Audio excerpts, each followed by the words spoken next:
Hey there, comic book fans. I'm back from the comic shop again this week. Another pretty big week at the comic shop. I got 9 comics, but 4 of them I picked up for their Chris Geruso covers. So that's what bumped up my numbers this week. But first, we'll show you our top of the printer museum comics. We've got Madman Comics. What number is this?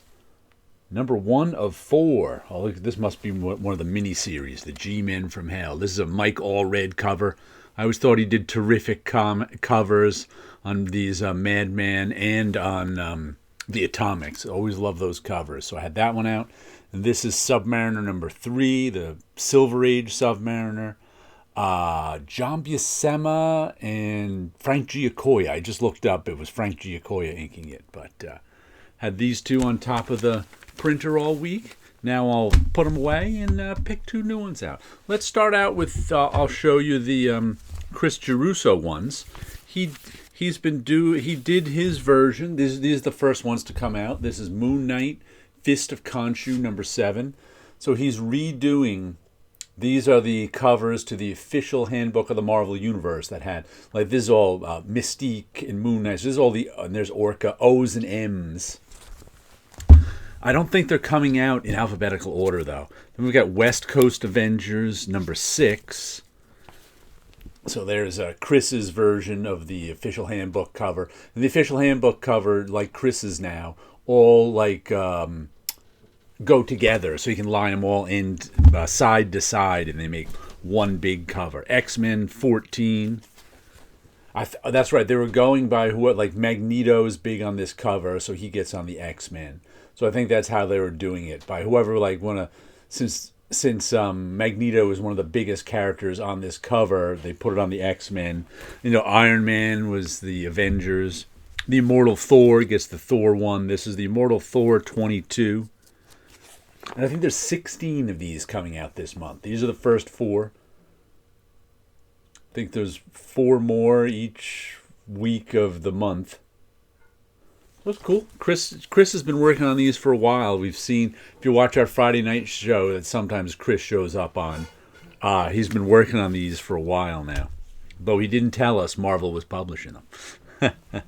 All right, now to the actual comics that I got this week. Well, I may as well show you the other one I picked up just for its cover. Plague House. I shouldn't say I picked it up just for its cover. The cover caught my eye. And I saw this cover on like a back, what is this?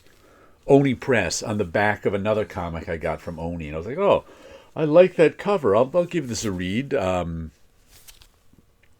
is this, a $5 comic? I passed on it on Final Order Cutoff, but I decided I liked the cover, so I was getting it. Michael W. Conrad is the writer, illustrated and lettered by David Chisholm. There's their names. Don't remember what it's about, but the art looks all right. And I like I said, there we go. There's a scary house. I really kind of like this cover, so we'll give that one a read.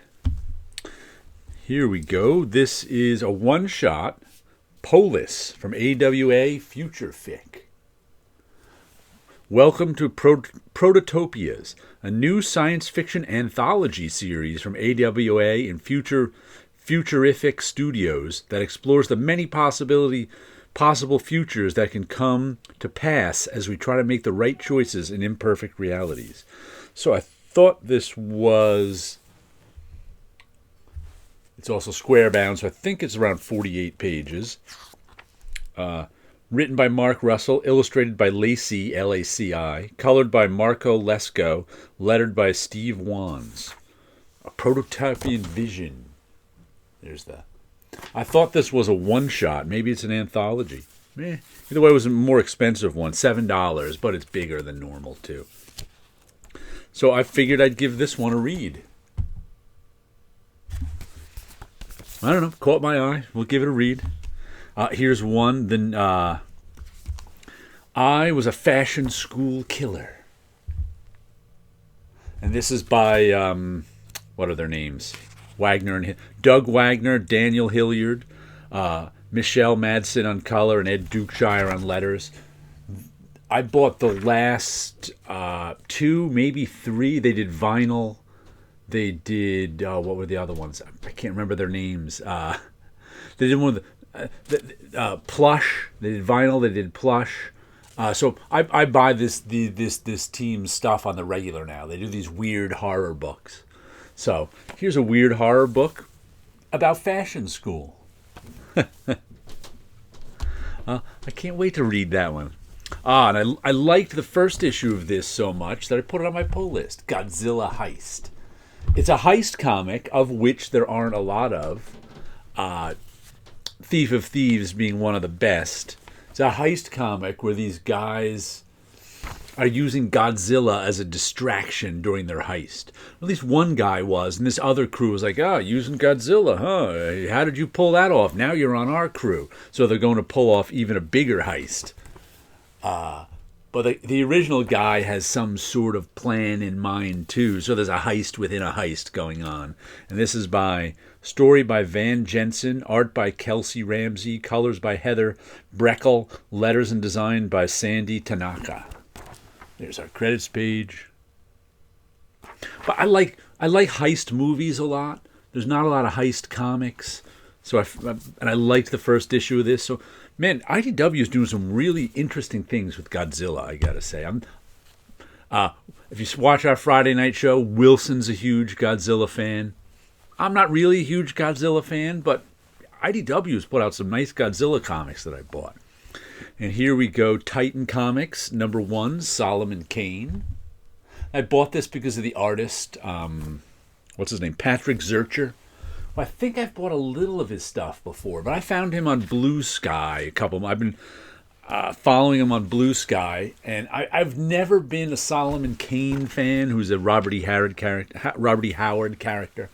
But I like Patrick Zircher's art, and I figured I'd give it a try. Matter of fact, what's weird is I just had to order the second issue of this. Usually the issue comes out, then the next issue is on final order cutoff that following week. For some reason, issue 2 of this was on final order cutoff last Monday. So I'm like, may as well order issue 2. Because usually I order one issue, unless it's something like Fashion School Heist, where I like the guy. I know I'm going to like the guy's stuff, so I automatically put the whole miniseries on my pull list. With this, I was going to try out an issue. Now I'm trying out at least 2 issues. All right, let me show you a little of my work. We got some stuff back here. Oh, and I'll show you a little Lotta, too. Okay, this is my Dreams of Things. Let me get it out of here. Issue number 273. Let's see this. It's a picture within a picture within a picture. I don't know. This guy here is standing in front of this picture, which is looking at us pretty intensely. He's looking at us just a little bit. I kind of like the way this came. I like the this is kind of stripped down compared to a lot of my compositions. Like it's really stripped down compared to something like this. So I like the way it came out, stripped down. Oh, and then I just did this weekend. I'm just working on it is really hard to do new things. It took a lot of effort to get this done. This is watercolor and acrylic marker. I was just trying out something new this weekend, so I wanted to work on watercolor paper, do a watercolor. Didn't end up liking the watercolor that I mixed some acrylic marker in, and I just kept going. And at the end of the day, I'm like, all right, okay, it came out okay. And in case you didn't see our Friday night show, let me show you this print that I just made. This is Little Lotta 121. It is a cover that was never printed. Little Lotta only went 120 issues. I was on eBay one night looking for comic book production art, and they had the negatives for the cover of Little Lotta 121 that was never made. So this is the first time anyone is, our Friday night show was the first time anyone's ever seen this cover since, I don't know, the mid-'70s, since it doesn't exist as a printed cover. So there's Little Lotta trying to get the ice cubes out. This is back when fridges had freezers in them that were like in the refrigerator, and they would frost over too much, and she's knocking all the stuff. This cover, I've been saying, reminds me of Jeff Darrow because of the amount of detail that is in all that food in the fridge. But there it is. You get to see a comic book cover that hasn't existed since 1977 or something. This is it with all the stuff that's around the edges on the negatives, and this is it without it. And I also reversed these letters out because there was a note on the folder the negatives were in that said the reverse out lettering on cover. Didn't say which lettering, so I assumed that was the only lettering that could be reversed out. Reverse out means make black white. But there you go, Little Lotta. You're among the first to ever see it. All right, there.